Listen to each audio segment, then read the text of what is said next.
tugged at his rumpled trousers, a nervous habit I'd noticed in him before. He'd been my control for solitaire. They were all killed. The camera operator got clear with the tape and some minor injuries.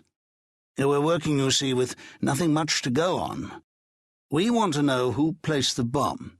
It obviously wasn't one of the people in the picture, but we know, though, one of them might have been surveilling him, not knowing the car was hot. The rickety chair creaked as he shifted his weight. The screen went blank, and the operator hit the rewind button.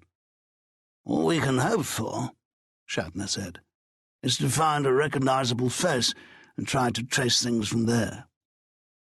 The tape was running again, and after a bit I said, "The man with the paper. Just a possibility, that's all. No one—" I wondered. "Right. No one else." "Freeze it," Shatner told the operator. "Then make us still and we'll blow it up and send it to the field to work on." "Good luck," I said. He turned to me, and I saw the worry in his eyes. "Yes, quite. He's standing in profile, isn't he? And the picture's foggy anyway. But we've got to try." His worry was understandable. We've lost only 2 directors in the field, including this one, during the whole of my time with the Bureau, compared with God knows how many executives. The DIFs don't take an active role in a mission. They just hole up somewhere safe, usually a hotel, and direct things from there, keeping the executive in signals with London. The only other time we lost a director was when his executive blew him to the opposition under interrogation. The sin of sins. We are expected to pop our capsule if we can't trust ourselves before things get too rough. Now there was Fane, and the same thing could have happened. I said, not looking at Shatner, "You're the control for this one?" "Yes." The way he said it, I wish I hadn't asked. "Do it again?" The operator was rewinding. Shatner looked at me, and I shook my head, and he told the man no, and we got up, and Holmes switched the light on.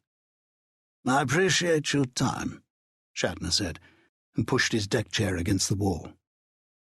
"Anything else I can do?" "No." "Who's the executive?" "Kearns." "He's out there now?" "In the field." "No." As we left the screening room, I said, "He was doing a routine check, was he, the cameraman? Sometimes the support people in the field run some film over the DIF space as he goes in or comes out, to make sure there's no surveillance on him. The DIF is the queen bee of the mission, protected and held precious." "Yes," Shatner said. "Of course he'd no idea what was going to happen." "So where's Kearns?" We stood together in the corridor, the 3 of us. Shatner was obviously finished with me and wanted to go. Holmes was just hanging around. I didn't know why. I'd been called in simply to give an opinion, as a seasoned shadow executive who spends his whole life watching to see if he's being followed or surveilled. "Kearns," Shatner said, "is still here in London." He was fumbling in his worn tweed jacket for a cigarette. The DIF was sent out ahead of him. I felt Holmes touch my sleeve, but didn't take any notice. I'd been inactive for 6 weeks, and the nerves were getting a bit strung out. I needed a mission, would steal one if necessary. "Yes," Shatner said, and looked at his battered wristwatch. "Why don't you send me out?" I asked him. Now this has happened.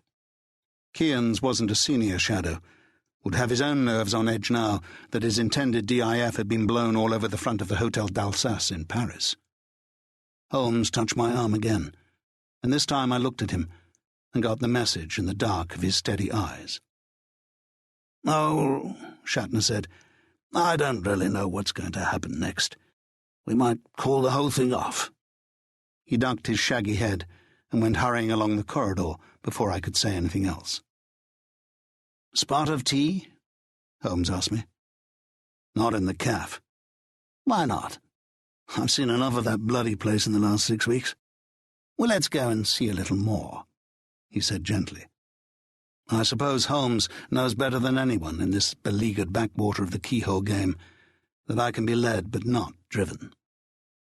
There were 3 other people in the cafe, a couple of them wearing club ties, down here from administration to show how terribly democratic the Bureau is. And Cairns, sitting alone in a far corner, staring into his teacup, legs crossed and one foot swinging the whole time, understandably. He hadn't looked up when we came in.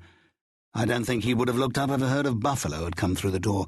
All he could see was his own director in the field going through the roof of his car.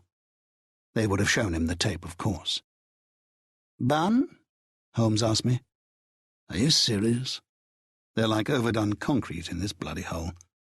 "Tea, then," Holmes said courteously, and signalled to Daisy.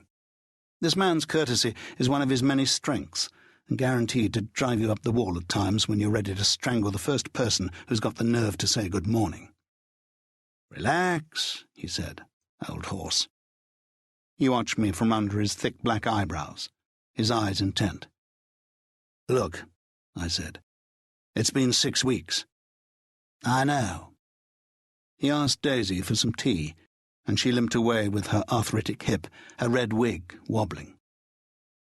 "Let me tell you," Holmes said quietly, "about friend Cairns.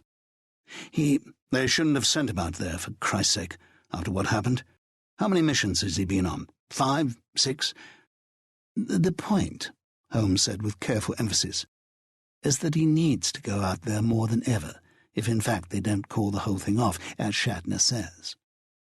He lowered his voice, keeping his rather hypnotic eyes on mine. "He didn't do terribly well the last time out, went much too fast into the end phase and left his support people behind, wanting to impress London with a race to the finish. He brought the mission home, but—" "This was Bolero?" "Yes.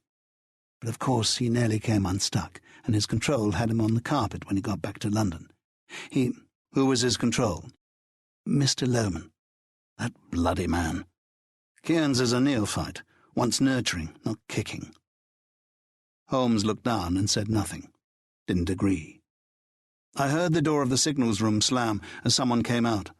The cafe was right next to it in the basement. "So Cairns needs this one," Holmes said at last, "if they push ahead with the new director."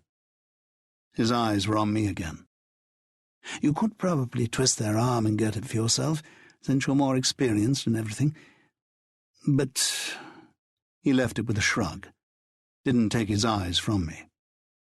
Then the door opened and in came Baker, one of the shadows, and dropped into a chair and tilted it back, one hand on the stained plastic table. "Jesus Christ! They'll never get him out at this rate." He must have been the man who'd just come out of signals. "Vereker?" Holmes asked him. "Yes. Support can't get near him.